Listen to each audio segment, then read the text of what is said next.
I acknowledge the traditional owners of the land upon which we meet, and I pay my respects to elders both past and present.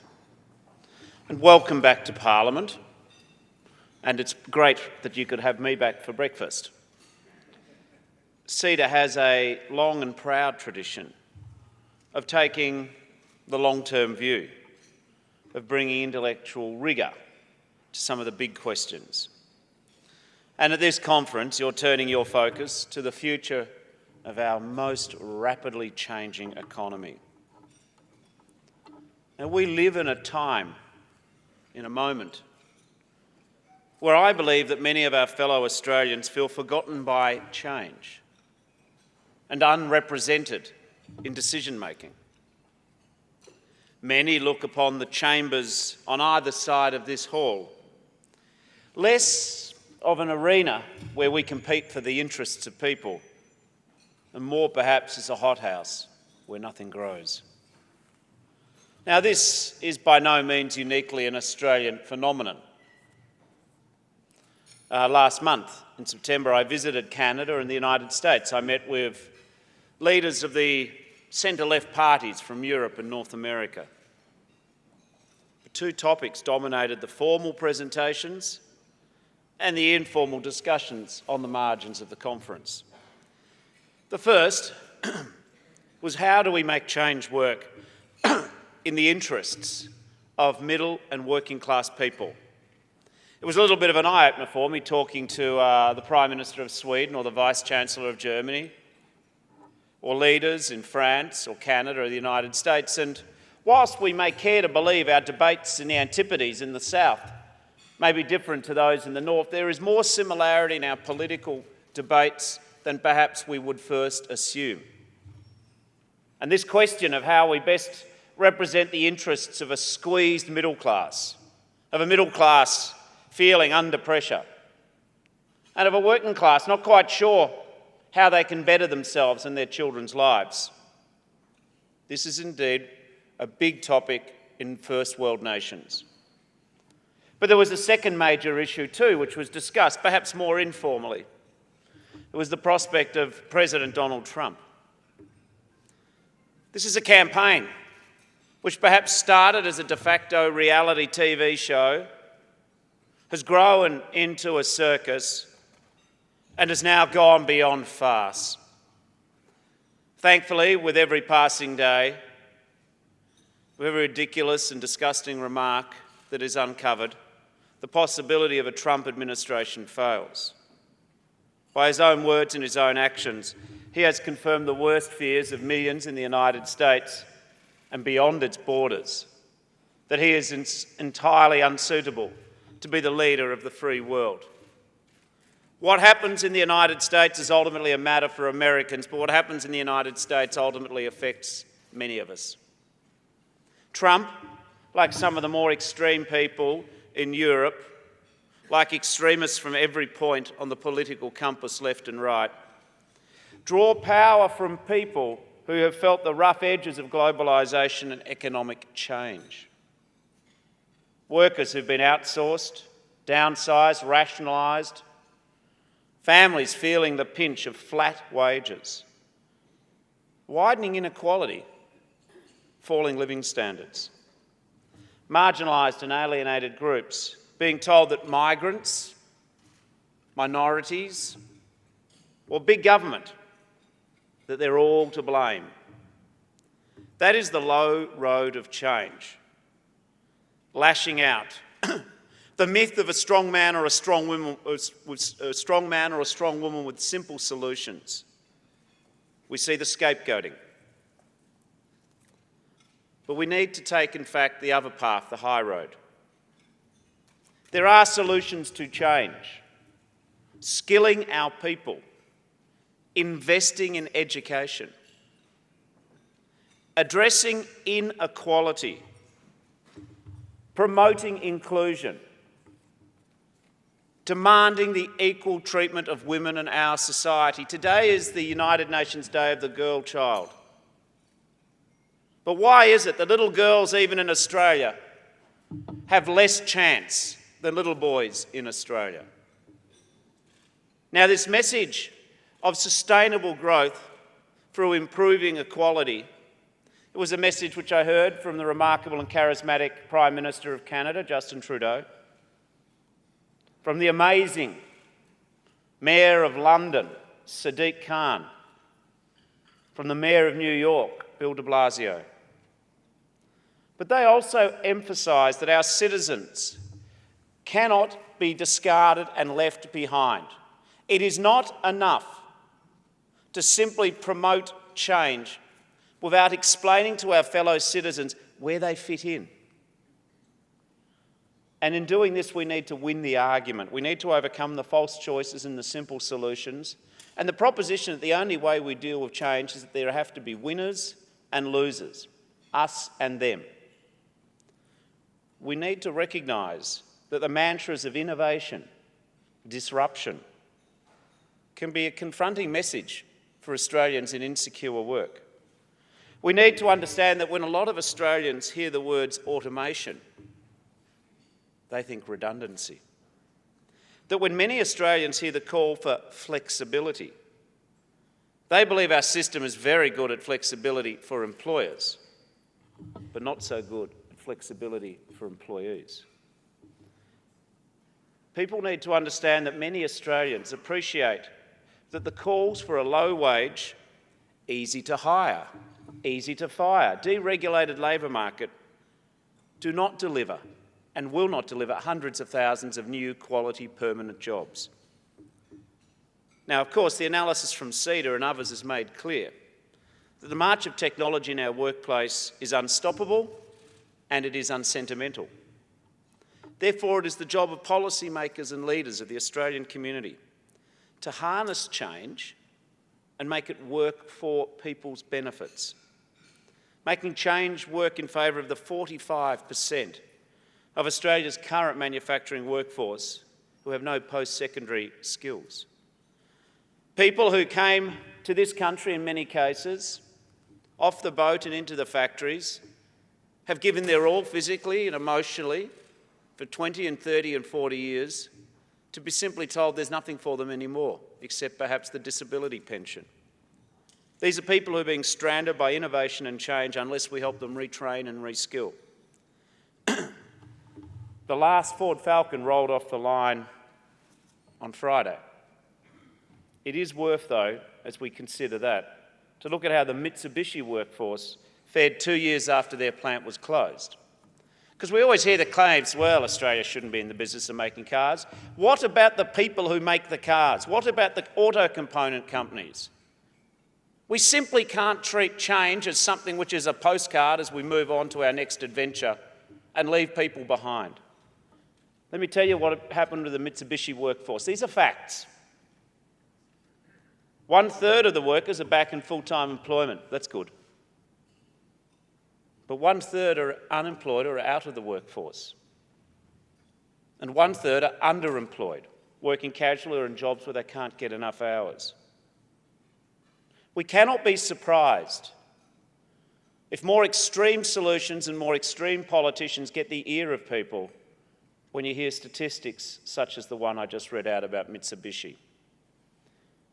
That experience at Mitsubishi, if it's repeated across our community time and time again, for all of those who are displaced by technological change in the years ahead, that is a massive waste of our fellow Australians' potential. So we do need a plan, a targeted growth plan that includes these Australians, that values these contributions. We should not imagine either that manufacturing, or indeed advanced manufacturing, is somehow remote from the world, the desirable world of innovation. On the contrary, they are twinned. Australia's manufacturing sector is the largest investor in research and development as a share of sector GDP, investing almost 5% back into innovation compared to just an average of 1% across our economy. We need government to match the energy and focus on innovation with ensuring that we renew the skills and capacities of our workforces. In arguing to look after people in the process of change, I'm not putting forward a hypothesis to say that we should rebuild the tariff wall or defloat the dollar. Nostalgia is not an economic strategy. I do not look back at the last 40, 50 years ago and see it as some sort of mythical golden age. Living standards were far lower. Exporters that could have flourished suffered. Less than 3 in 10 Australians finished high school. University was a privilege reserved for the few. And the number one cause of bankruptcy was medical expenses. Personal bankruptcy, that is. Now, it is not just dishonest to suggest that we can turn back the hands of the economic clock. I put it to you, it's wrong to think that we would want to do that. So we need to be very careful of political parties and leaders who combine the rose-tinted view of how it used to be with a dark shed of who is to blame. And we need to deny them the dividends of fear. Of course, though, the siren call that we can just turn back the clock and that there's someone else to blame for our problems, it is a challenge. For many working people in Western democracies around the world, the vanished past is a more attractive prospect than an uncertain future. And for as long as people feel that their representatives are talking at them, or over them, or lecturing them, we will continue to lose ground to the people who rail against the system from the outside. I think a defining argument in the coming decade ahead depends upon making the case for a modern, growing, fair and inclusive economy. Mindlessly preaching excitement or accusing people of hiding under the doona won't do the job. The proof that we have to offer of the benefits of change has to be practical, tangible, real. Deeds, not words. Explain to people where they fit in the future. And the challenge for a parliament, regardless of one's political affiliation, is to demonstrate that we can deliver a genuine improvement in the lives and living standards of the people we serve. How is it that on one hand Australia's achieved a full quarter century of economic growth, but inequality is at a 75-year high? Unemployment has a 5 in front of it, but we are on our way to becoming a part-time nation. Between 2001 and 2006, 60% of the jobs that were created were full-time. Between 2011 and 2016, the percentage of jobs created that were full-time fell to 38%. And in the last year, only 1 in every 10 jobs that was created in our economy was a full-time job. In July, the number of full-time jobs as a share of all jobs in the economy hit the lowest level ever on record. There are fewer Australians working full-time today than during the global financial crisis or the recession of 1991. And whilst there's been a 3% increase in the male working age population, there's only been a 1% increase in men working full-time. The underemployment rate for women aged 35 to 44 is more than double the rate of men for that age. We are becoming a part-time working economy. Now, don't get me wrong, there's nothing wrong with part-time work if that's what you choose. But a lot of our Australians don't get a choice. Now, my friends in the government keep trying to spruik jobs and growth, as if the constant repetition of the words will create the result, like talking to your plant. But the growth is narrow and the jobs are part-time. People in work are seeing their wages grow at the slowest rate on record, opening up a widening gap between pay packets and the price of life's necessities. And our enterprise bargaining structure is stuck in neutral. There is now almost a premium for employers not to bargain, because the employers who bargain, in some cases, are at a danger of putting themselves at a disadvantage compared to those who just treat employee wages as a cost and nothing more.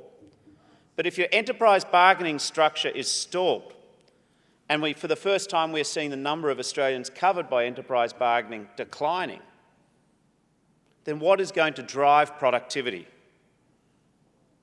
Employee relations has to be more than a pay cut or a freeze. And it also means that Australians are taking less home at the end of the day. Real wages don't just measure the health of our economy, they drive it. Consumption is half of Australia's GDP, and it is driven in large part by the 60% of Australian households who spend as much or more as they earn each week.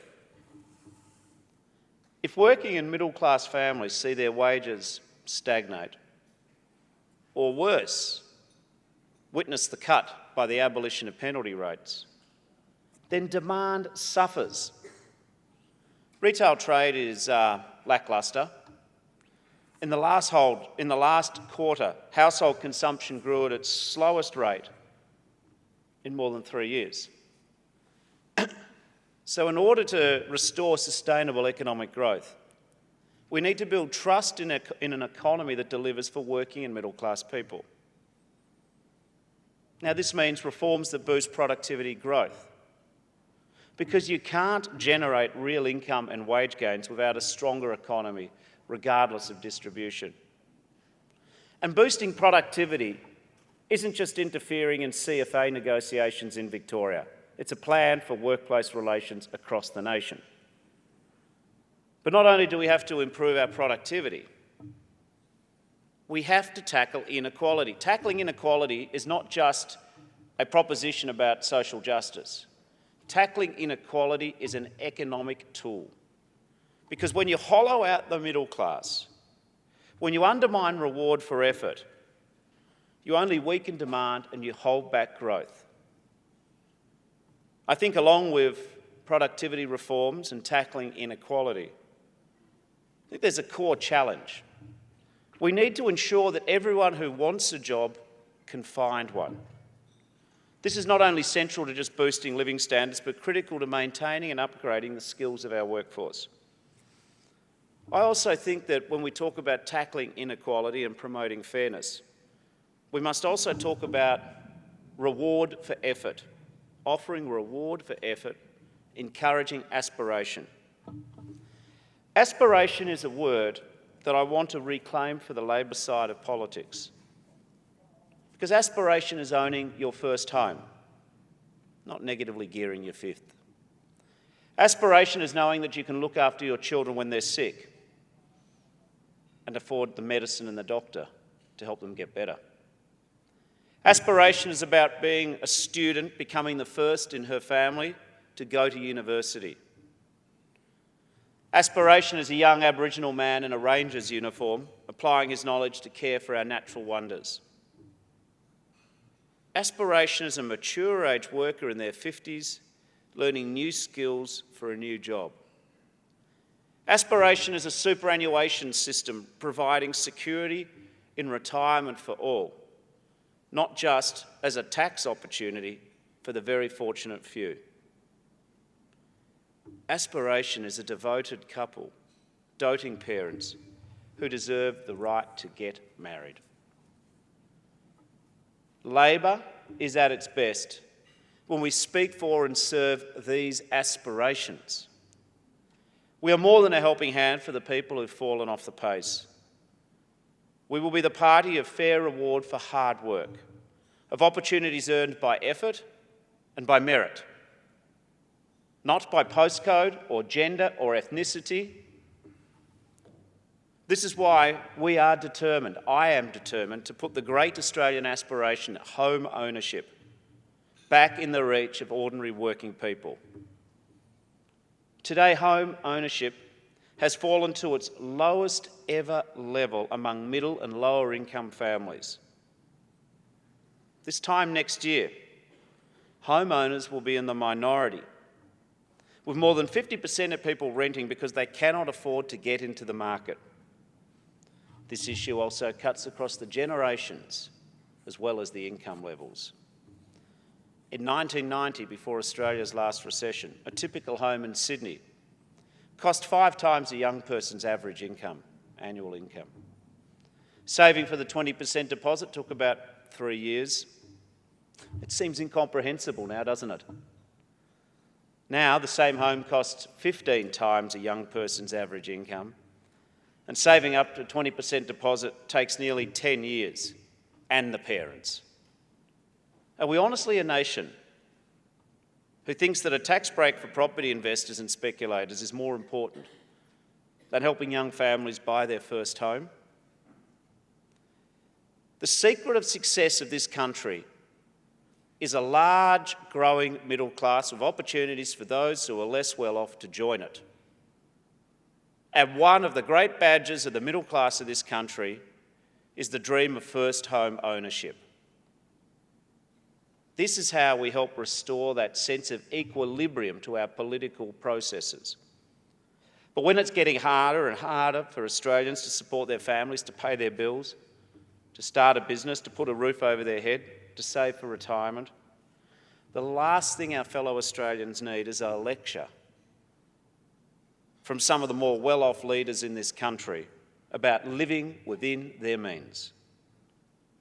If you live in a regional town and are struggling to find a job, and you hear reports of 457 visas being corrupted and rorted, workers being brought in and exploited, it is tough to believe that an open labour market is working for you, when the local jobs that were promised under a much-vaunted trade deal don't materialise. It's hard to believe that we're playing on a level playing field and that free trade is living up to its part of the bargain. When interest rates are at historic lows but credit card rates are at astronomical highs. When thriving small businesses with great ideas are denied access to capital they need to grow. When weekly we hear stories of Australians being ripped off by the banking and financial services in parts of their industry, yet the big four banks post a combined profit of $31 billion. It is hard for our fellow Australians to accept that the price of strong banks is a failure of ethical standards. Now, of course, my opponents on the Conservative side reject these grievances outright. But in the Labor Party, we want to make sure that we address these issues, that we solve the problems. I want to make our citizens partners in our politics, not strangers at the door. I want our banks to be strong and profitable, but I also want them to be better. This is why we will persist with the scrutiny of a Royal Commission. And if you genuinely want to support an international labour market with the best possible standards, safeguards and controls, if we want to protect guest workers from exploitation, and we want to uphold local jobs and make sure that local apprentices get a start, and if we truly believe in fair trade, and we are a trading nation, what we need to do is to make sure that all benefit. And if we want to have a broader transition to an advanced manufacturing, we need to embrace new markets, we need to encourage new investments. It is the job of good government to stand up for the conditions, the opportunities of all of its citizens. A rising tide just can't afford to lift the yachts. It's got to lift all the boats. It is not enough for our leaders to shrug our shoulders and say, the strong do what they can, and the weak, well, that's just life. Half a century ago, the Labor Party believed the best way to grow the economy was to row every oar. We now know our job is to steer, to help Australians navigate their futures. But that doesn't change the basic obligation of conscientious government. When we can make a difference, when we set an example, when we invest in people's capacity to succeed, when we encourage investment, when we create conditions for the market to thrive, we should. We absolutely should. Take public infrastructure. With the decline in mining capital expenditure, public infrastructure and expenditure on public infrastructure is the missing link in our growth story. We know there's the China story, we know there's the innovation story, we know there's the skills story, we know there's the fairness story, and to join with that, there has to be the infrastructure story. Creating good blue-collar and engineering jobs, fueling big principal contractors and small businesses, boosting productivity and livability to our cities and regions in the longer term. From better ports to road and rail, there's a national to-do list of value for money projects ready to go. And I want to see the government be a force for good here, an enabler, opening the way for private investors, particularly from our $2.5 trillion savings pool. We want to encourage a long-term policy bank, a reserve bank of decision-making, taking away the short-term politics to provide the stability and confidence needed for private investment in infrastructure. And any conversation about infrastructure needs to include a discussion about our large-scale, long-term energy generation needs. Around our country, there are extremely old, high-polluting electricity plants. As we transition away from our excessive reliance on coal and broaden our energy mix towards renewables, we need to offer investor certainty in this space too. We need to offer a just transition for the workers and communities affected by change, making the broadening of our energy mix to include renewables fair for everyone. There was a recent flurry of government comment during the middle of the superstorms in South Australia from the Prime Minister, which blamed wind turbines and renewable energy for South Australia's 1 in 50-year storm while the locals were mopping up the damage. This was unhelpful. I understand that we need to have energy security and a national energy grid. But what we also need to understand is that renewable energy is part of our energy going forward. But if we are to encourage investments in renewable energy, creating investment uncertainty by waging ideological campaigns against renewable energy undermines the market for renewable energy investment. We are the sunniest continent on Earth. We are one of the windiest places in the world. Thanks to our CSIRO and our universities, Australia leads the world in developing the technologies that can turn these resources into clean, safe, reliable energy. If we are strategic, if we are smart, if we don't pursue some anti-renewable energy agenda, renewable energy jobs can help power a whole new wave of investment and energy for Australia. Now, this is a conference that doesn't just assess the state of the nation, it looks to the future. The future I see for this country, the future I believe in Australia, is where your postcode does not predetermine your destiny. We repudiate the false choices, the false binaries of the short term, because we know that Australia does not have to choose between growth or fairness, between profitable enterprises and well-paid workers, between jobs and the environment, between strong banks and ethical ones. Our economic plans will prioritise education. Education is still the great equaliser that can ensure that every Australian reaches their full potential. And we will see, the future we see is one built on family values. We don't want to see the middle class and working class Australians constantly trade off family for work. When I talk about family values, I believe that Australian families come in all shapes and sizes. Not just the nuclear family, sole parent families, blended families, gay families. We need to be a nation who respects and tolerates diversity. Not just tolerate diversity, we need to embrace diversity. You tolerate the traffic jam, you tolerate Brussels sprouts, we embrace diversity. And we also need to be a nation that recognises that today's immigrants and refugees are tomorrow's business leaders, community leaders, doctors, teachers, nurses. And embracing diversity is smart because it makes us a great nation. We understand that seeking a more even economic playing field for all helps all of us succeed. We understand that retreating to isolationism doesn't stop crisis, it doesn't inoculate us, any more than ignoring climate change prevents its consequences. But to return to where I began, achieving this model of inclusive growth, tackling the discontent with democracy, depends above all else on our citizens feeling a full partnership in the political process. My challenge is to help demonstrate to Australians that decisions we make here are not removed from their daily lives. We need to prove that we're planning for their jobs and their futures, not our own. We need to show it is still possible for our democracy to serve the common good and reward the common efforts of our people.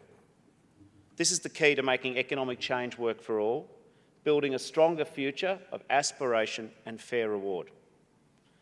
This is where Labor will go next. It is the ground we shall occupy. This is our focus for the year ahead. Thank you very much.